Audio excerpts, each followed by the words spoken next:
Swedish infantry fighting vehicle or combat vehicle CV90 is considered to be one of the best IFVs in the world, and many experts even call it the best armored vehicles ever built.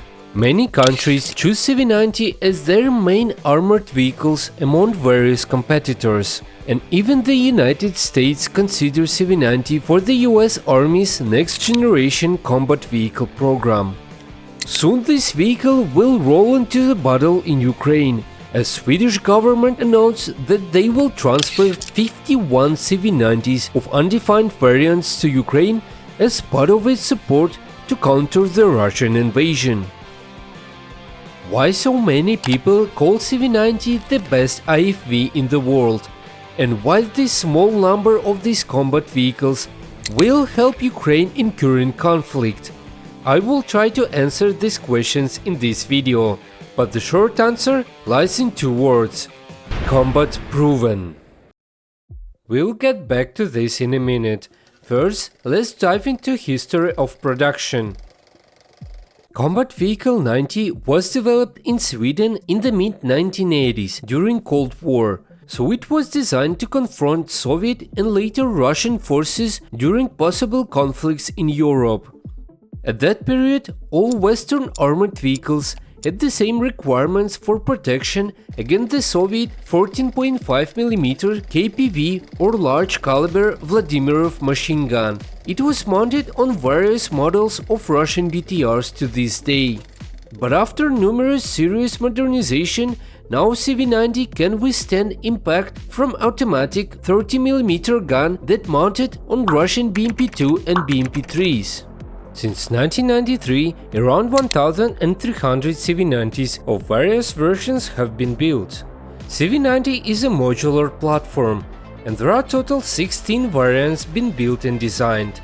The most common version has a turret with 40mm Bofors autocannon or Bushmaster 35mm gun and pair of Israeli-made Spike anti-tank guided missiles, as well as the Iron Fist active protection system.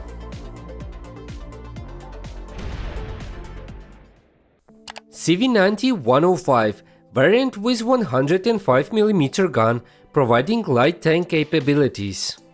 CV90-120T light tank fitted with powerful 120mm smoothbore gun. LVKV-90 self-propelled anti-aircraft gun fitted with 40mm gun. CV90 Mjolnir self-propelled mortar system with two 120mm mortars. And CV90 Armadillo that is far better protected than other armored personnel carriers. So the manufacturer really thought about their customers.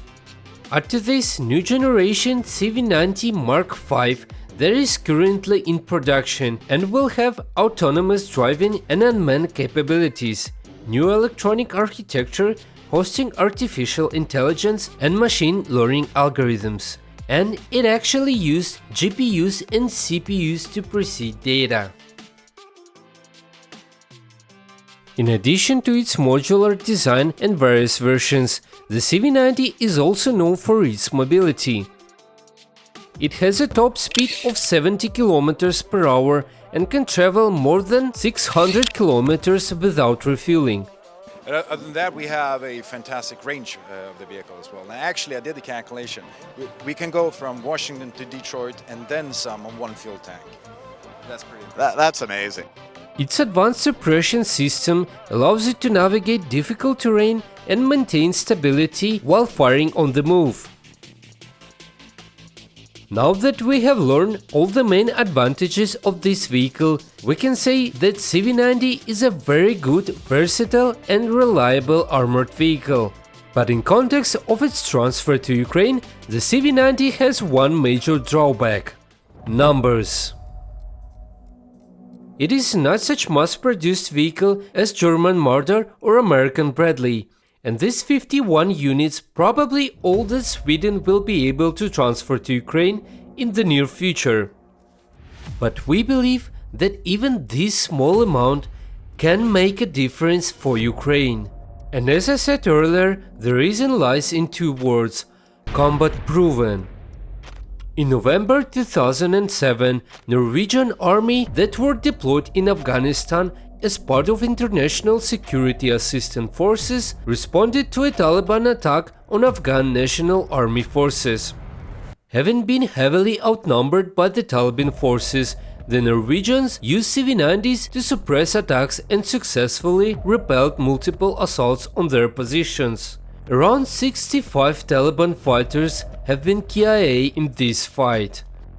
This operation itself speaks to the incredible qualities of this vehicle. Add to this many positive feedback from the soldiers who use CV90 and you will understand why people call it the best IFV in the world. But what about numbers? 51 vehicle is not enough, right? Well, yeah, but Ukraine will never be able to fight Russia in 1-to-1 ratio in terms of armored vehicles and manpower. Even all of NATO cannot ensure parity in military equipment with Russia in 1-to-1 ratio. And actually, it was never been the case.